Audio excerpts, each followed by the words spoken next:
talking about shameful HR policies and what we should bring to room 101, I have a confession a bit like Gary about shameful HR policies. I've probably advised tens of thousands of small employers to write these policies.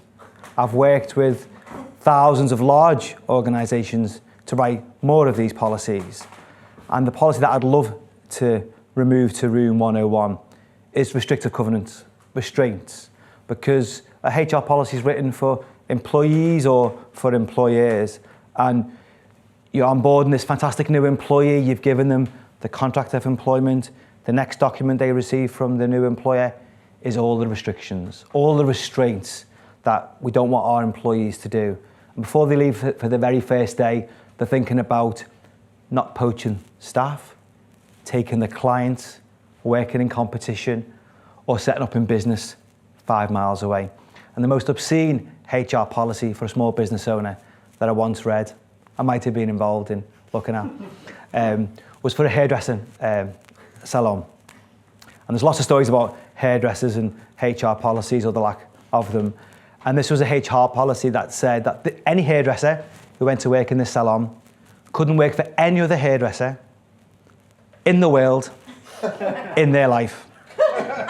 And it just begs the question that, are we investing in our people to grow, take our brand, take our experiences on to the next employer, share what they've learned, share the knowledge, share the culture of the organisation that they've come from?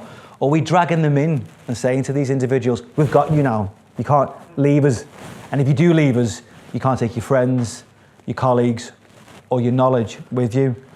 So I think it's really, really important that we look at what restraints and what restrictions we put on our employees and what we're really trying to protect, because if we trust our people and there's common sense, are they really going to damage every business in the UK by having these restraints in place? But more importantly, how enforceable are they? Have you ever come across an easily enforceable restraint?